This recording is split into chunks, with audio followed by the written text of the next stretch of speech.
अथ तृतीय समोल्लास आरंभ। अथ अध्ययन अध्यापन विधिं व्याख्यास्यामः। अब तीसरे समोल्लास में पढ़ने का प्रकार लिखते हैं। संतानों को उत्तम शिक्षा, शिक्षा गुण, कर्म और स्वभाव रूप आभूषणों का धारण कराना माता पिता आचार्य और संबंधियों का मुख्य कर्म।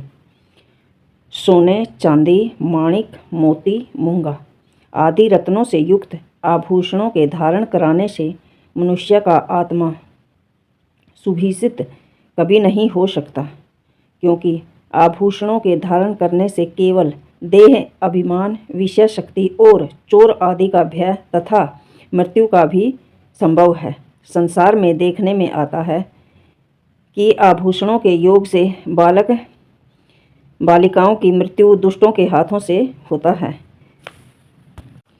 विद्या विलास मन सोह दरिद्रशील शिक्षा सत्यवर्ता रहित मानम लाभहारा संसार दुख दलनयन सुभिषिता ये धन्या नरा विहित कर्म परोपकारा। जिन पुरुषों का मन विद्या के विलास से तत्पर रहता है, सुंदर शील स्वभाव युक्त, सत्य भाषण आदि नियम पालन युक्त और अभिमान अपवित्रता से रहित, अन्य की मलिनता के नाशक, सत्य उपदेश विद्या दान से संसारी जनों के दुखों के दूर करने से सुभूषित, वेद विहित कर्मों से पराय उपकार करने में रहते हैं, वे नर और नारी धन्य हैं। इसलिए 8 वर्ष के हों तभी लड़के हों तो लड़कों के और लड़कियां हो तो लड़कियों की शाला में भेजें। जो अध्यापक पुरुष व स्त्री दुष्टाचारी हों उनसे शिक्षा न दिलावें, किंतु जो पूर्ण विद्या युक्त धार्मिक हो वे ही पढ़ाने और शिक्षा देने योग्य है। भाई पहले तो खैर 6-6 साल क्या न भेजा कर दे भैया, 8 के भेज देंगे उस टाइम में तो इब तो ले 3 साल के बच्चे नए स्कूल में डालते हैं। तो स्वामी जी ने कहा भाई जब लड़के हों तो लड़कियों के स्कूल में और भाई लड़कियां हो तो लड़कियां के जो शिक्षा देने योग्य हो, भाई सदाचारी हो, भाई दुष्टाचारी ना हो, धार्मिक विचारों वाला हो, तो उस स्कूल में ही लड़के और लड़कियों को शिक्षा दिलावें। गुरुकुल में दिलानी चाहिए वैसे तो फिर स्कूल भी दवीज अपने घर में लड़कों का यज्ञोपवीत और कन्याओं का भी यथा योग्य संस्कार करके यथोक्त आचार्य कुल अर्थात अपनी अपनी पाठशाला में भेज दें। विद्या पढ़ने का स्थान एकांत देश में होना चाहिए और वे लड़के और लड़कियों की पाठशाला 2 कोस एक दूसरे से दूर होनी चाहिए। जो वहाँ अध्यापिका और अध्यापक पुरुष व भृत्य अनुचर हों वे कन्याओं की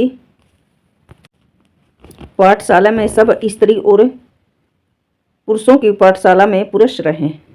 यानी कि भाई जहाँ लड़कियों का गुरुकुल है तो वहाँ स्त्री ही अध्यापिका रहें और जहाँ लड़कों की पाठशाला है तो वहाँ पुरुष ही अध्यापक रहें।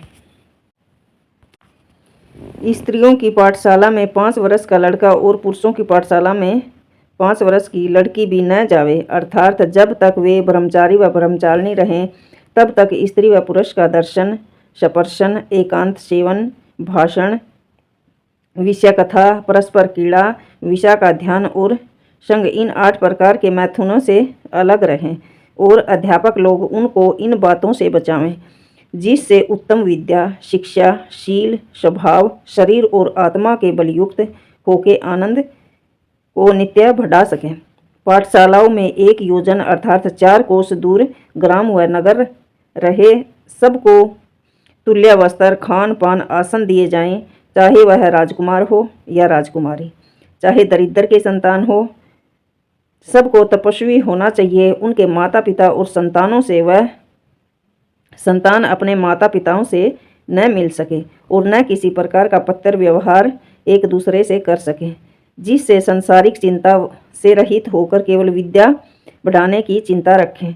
जब भ्रमण करने को जाएं तब उनके साथ अध्यापक रहें, जिससे किसी प्रकार की कुचेष्टा न कर सकें और न आलस्य प्रमाद करें। कन्यानाम संप्रधानम च कुमाराणाम च रक्षणम। इसका अभिप्राय यह है कि इसमें राज नियम और जाति नियम होना चाहिए कि 5वें अथवा 8वें वर्ष से आगे अपने लड़कों और लड़कियों को घर में न रख सकें, पाठशाला में अवश्य भेज दें। जो न भेजें वह दंडनीय है। प्रथम लड़कों का यज्ञोपवीत घर में ही हो और दूसरा पाठशाला में आचार्य कुल में हो। पिता, माता व अध्यापक अपने लड़के लड़कियों को अर्थ सहित गायत्री मंत्र का उपदेश कर दें। वह मंत्र ओम भूर्भुवः स्वः तत्सवितुर्वरेण्यं भर्गो देवस्य धीमहि धियो न प्रचोदयात्। इस मंत्र में जो प्रथम में ओम है, इसका अर्थ है प्रथम समोल्लास में कर दिया।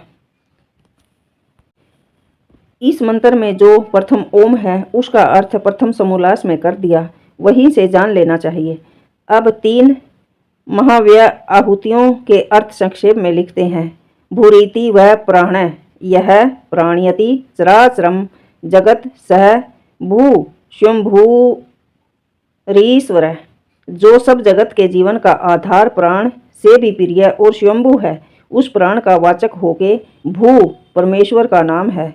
भूरित्यापान यह सर्व दुखम पानयति सो अपान है।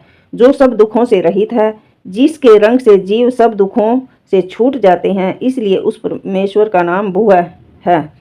सव रीति व्यान है यो विधिम जगत व्यानयति वापनोति स व्यान है। जो नानाविध जगत में व्यापक होके सबको धारण करता है, इसलिए उस परमेश्वर का नाम शव है। ये तीनों वचन तैत्तिरीय आरण्यक के हैं। सवितुः यह सुनो उत्योपादयति सर्व जगतः स सविता तस्य। जो सब जगत का उत्पादक और सब ऐश्वर्य का दाता है। देवस्य यो दीव्यते व स देवः। जो सब सुखों को देने वाला और जिसकी प्राप्ति की कामना सब करते हैं, उस परमात्मा का जो वरेण्यम वर्तुमूर्यम स्वीकार करने योग्य अति श्रेष्ठ भर्गः शुद्ध स्वरूप और पवित्र करने वाला चेतन ब्रह्म स्वरूप है। तत् उसी परमात्मा के स्वरूप को हम लोगों द्रेमहि धारण करें। किस प्रयोजन के लिए कि यह जगदीश्वर है, जो सविता देव परमात्मा नः अस्माकं हमारी धिय बुद्धियों को प्रचोदयात् प्रेरणा करे, अर्थात बुरे कर्मों से छुड़ाकर अच्छे कर्मों में प्रवृत्त करे। ओम।